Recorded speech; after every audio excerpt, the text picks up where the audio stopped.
या अल्लाह! काले से डर गए क्या? तुम जैसी मामूली लड़की से मुझ जैसे शहजादे की शादी सिर्फ कहानियों में होती, जिंदगी में नहीं।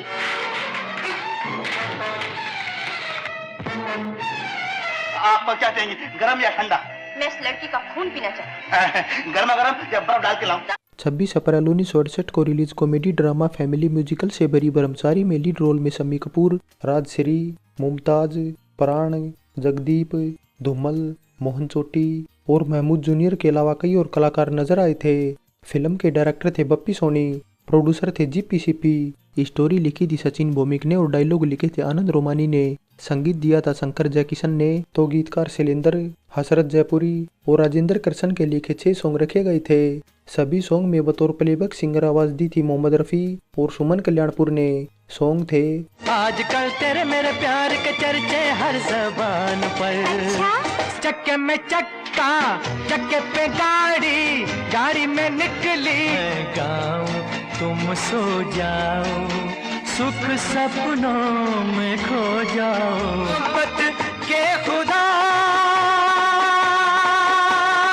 हम हैं, दिल के झरोके में तुझको बिठा कर, यादों को तेरी मैं दुल्हन बना कर, तू बेमिसाल है, तेरी तारीफ क्या करूं। फिल्म का म्यूजिक सुपरहिट था, जिसमें मोस्टली सॉन्ग काफी ज्यादा पसंद भी किए गए थे।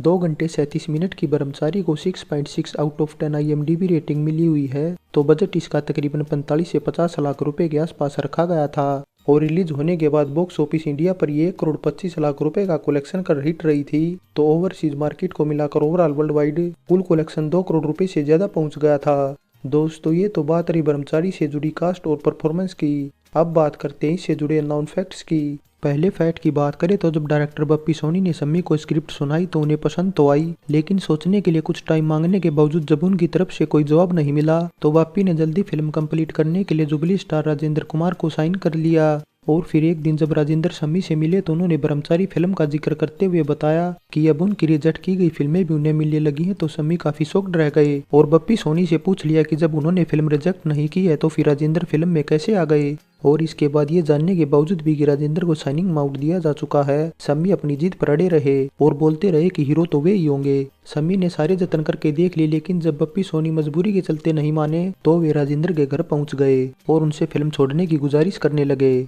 हालांकि ये सुनकर राजेंद्र उनसे नाराज भी हो गए, इसलिए शम्मी ने इमोशनल कार्ड खेल दिया और छोटे भाई होने की दुहाई देने लगे। तो राजेंद्र को फिल्म छोड़ने पर मजबूर होना पड़ा। हालांकि कुछ मीडिया रिपोर्ट्स में ये भी दावा किया गया था कि राजेंद्र को मनाने के लिए शम्मी उनके पैरों में भी गिर गए थे।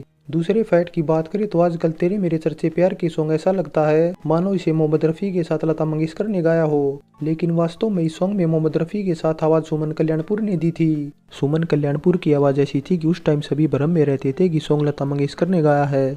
सुमन ने साल 1952 में बगदाद फिल्म से बतौर प्लेबैक सिंगर डेब्यू किया था। हालांकि बेशक उनका जन्म बांग्लादेश में हुआ था, लेकिन वे मराठी, असामी, गुजराती, कन्नड़, मैथिली, भोजपुरी, राजस्थानी, बंगाली, उड़िया और पंजाबी में कई बेहतरीन सॉन्ग में आवाज दी थी। सुमन ने सभी लैंग्वेज को मिलाकर कुल 857 सॉन्ग में आवाज दी थी। तीसरे फैक्ट की बात करें तो ये फैक्ट भी आजकल तेरे मेरे चर्चे प्यार के सॉन्ग से ही जुड़ा हुआ है, क्योंकि इस सॉन्ग को शंकर जयकिशन ने देवानंद की साल 1961 में रिलीज जब प्यार किसी से होता है के लिए रिकॉर्ड किया था, लेकिन देवानंद को सॉन्ग पसंद न आने से उन्होंने इसे रिजेक्ट कर दिया था। हालांकि इसके बाद एक दिन जब शम्मी ने यही सॉन्ग स्टूडियो में जैकिसन को गुनगुनाते सुना तो तुरंत उनको सॉन्ग रिकॉर्ड करने को बोल दिया।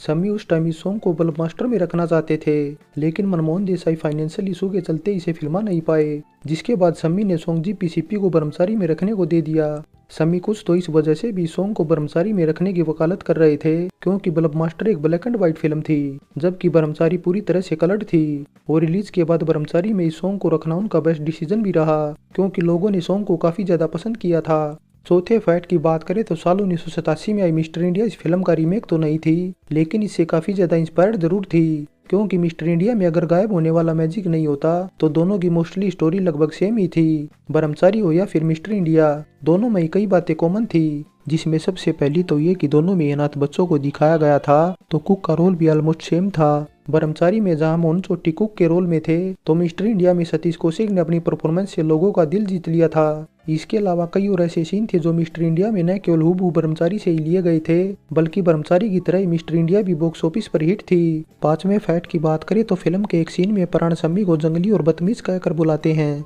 हालांकि ये फैक्ट इसलिए बनता है क्योंकि ये सभी नाम शम्मी कपूर की फिल्मों के थे, जिनमें जंगली साल 1961 में तो बदतमीज 1966 में रिलीज हुई थी। 6ठे फैक्ट की बात करें तो राजश्री को अगर फिल्म में बतौर लीड हीरोइन साइन किया गया था तो मुमताज का केवल सपोर्टिंग रोल ही रखा गया था। मुमताज ने ब्रह्मचारी रिलीज होने से पहले राजश्री से ज्यादा फिल्में तो की, लेकिन सफलता ज्यादा राजश्री को मिली थी। हालांकि ब्रह्मचारी की रिलीज के बाद सब बदल गया, क्योंकि मुमताज की गिनती अगर इसके बाद बॉलीवुड की टॉप हीरोइनों में होने लगी थी तो राजश्री की आखिरी फिल्मों में से एक थी, क्योंकि इसके बाद वे साल 1973 में नैना ही कर पाई थी, जिसमें उनका मेन हीरोइन की बजाय सपोर्टिंग रोल ही था। Rajshri actor director V Shantaram की बेटी थी और ब्रह्मचारी के रिलीज के 1 साल बाद उन्होंने एक अमेरिकन से शादी भी कर ली थी, जिसके बाद वे अमेरिका में शिफ्ट भी हो गई थी। राजश्री ब्रह्मचारी में मेन हीरोइन होने के बावजूद कोई अवार्ड नहीं जीत पाई, लेकिन मुमताज जरूर बंगाल फिल्म जर्नलिस्ट अवार्ड में बेस्ट सपोर्टिंग एक्टर का अवार्ड जीतने में सफल रही।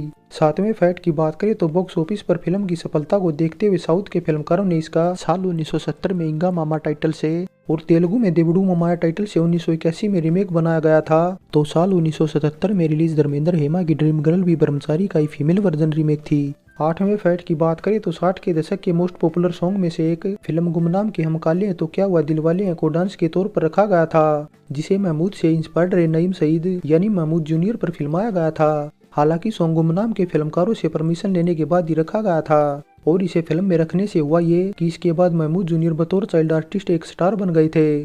9वें फैक्ट की बात करें तो प्राण 60 के दशक के न केवल सबसे महंगे स्टार में से एक थे, बल्कि सबसे पॉपुलर विलन भी थे। इसी वजह से उन्हें ब्रह्मचारी में भी बतौर मेन विलन ही कास्ट किया गया था। 10वें फैक्ट की बात करें तो ब्रह्मचारी में शम्मी कपूर ने इतनी जबरदस्त परफॉर्मेंस दी थी कि उन्हें 16वें फिल्म फेयर में न केवल दूसरी बार नॉमिनेशन मिला, बल्कि इस बार वे अवार्ड भी जीत गए, जो उनका पहला फिल्म फेयर अवार्ड था। इससे पहले साल 1962 में आई प्रोफेसर के लिए उन्हें सिर्फ नॉमिनेशन से ही संतोष करना पड़ा था। ब्रह्मचारी के लिए बेस्ट एक्टर का अवार्ड जीतने के बाद शम्मी कपूर इतने खुश थे कि इसके बाद भी वे राजेंद्र का एहसान नहीं भूले और उनकी खूब जमकर तारीफ कर रहे थे। हालांकि शम्मी को ये अवार्ड ऐसे ही नहीं मिला, बल्कि उन्होंने दिलीप कुमार जैसे स्टार को हराकर जीता था, जो उस साल एक नहीं बल्कि आदमी और संघर्ष जैसी दो फिल्मों के लिए नॉमिनी हुए थे। हालांकि इसके बाद बेस्ट एक्टर की कैटेगरी में जीता ये उनका इकलौता अवार्ड भी बनकर रह गया। 11वें फैक्ट की बात करें तो ब्रह्मचारी टाइटल से साल 1938 में सबसे पहली फिल्म रिलीज हुई थी, लेकिन सिवाय टाइटल के दोनों ही फिल्मों की स्टोरी एकदम अलग थी। 12वें फैक्ट की बात करें तो बतौर डायरेक्टर बप्पी सोनी ने न केवल शम्मी कपूर के साथ सबसे ज्यादा फिल्में बनाई थी, बल्कि सबसे ज्यादा सफल फिल्में भी उन्हीं के साथ थी। शम्मी को लेकर उन्होंने इससे पहले जानवर बनाई थी, जो बॉक्स ऑफिस पर काफी बड़ी हिट तो थी, लेकिन अवार्ड जीतने के मामले में ब्रह्मचारी के आसपास भी नहीं थी। 13वें फैक्ट की बात करें तो मुमताज ने साल 2011 में खुलासा करते हुए बताया कि ब्रह्मचारी फिल्म के सेट पर वे शम्मी के काफी करीब आ गई थी और शम्मी ने तो उनके सामने शादी का प्रस्ताव भी रख दिया था, लेकिन इसके बाद जब उन्होंने ये शर्त लगा दी कि इसके बाद उन्हें फिल्में छोड़नी होंगी तो मुमताज ने उनका ऑफर रिजेक्ट कर दिया। दोस्तों ये तो बात रही ब्रह्मचारी से जुड़े नॉन फैक्ट्स की। अब बात शूटिंग लोकेशन की करें तो इसकी शूटिंग मुंबई के सेंट्रल फेमस कार्डर स्टूडियो और चैम्बूर केयर के स्टूडियो के अलावा मुंबई के जुहू एरिया और कुछ दूसरी इंडोर और आउटडोर लोकेशन पर की गई थी। शूटिंग लोकेशन के बाद अब बात साल 1968 की कुछ टॉप फिल्मों की करें तो उस साल ब्लॉकबस्टर फिल्म आंखें टॉप पर थी। नंबर 2 पर थी दो कलियां, 3 पर नीलकमल, 4 पर कन्यादान, 5 पर शिकार और नंबर 6 पर पड़ोसन थी तो ब्रह्मचारी 7वें नंबर पर थी। दोस्तों बात 16वें फिल्म फेयर में ब्रह्मचारी द्वारा जीते अवार्ड और नॉमिनेशन की करें तो इसे कुल 9 कैटेगरी में नॉमिनेट किया गया था, जिसमें ये सबसे ज्यादा 6 अवार्ड जीतने में सफल भी रही थी। फाइनली दोस्तों बच्चों को सेंटर में रखकर उस टाइम ये बिल्कुल नए सब्जेक्ट पर बनी ऐसी बेहतरीन फिल्म थी जो एक सोशल मैसेज देने के साथ काफी इंस्पिरेशन भी देती है। फिल्म में सभी की परफॉर्मेंस अच्छी थी तो बेहतरीन सॉन्ग के अलावा डायरेक्शन, स्क्रीन प्ले और सिनेमेटोग्राफी भी जबरदस्त थी। हालांकि इसके बाद बेशक मिस्टर इंडिया को बच्चों पर बेस्ट फिल्म का तमगा मिल गया, लेकिन ओरिजिनली इसके बाद वाली बहुत सी फिल्में इसी से इंस्पिरेशन लेती रही हैं। और दोस्तों अगर आपको हमारे द्वारा दी गई जानकारी पसंद आई है तो कमेंट कर राय जरूर दें।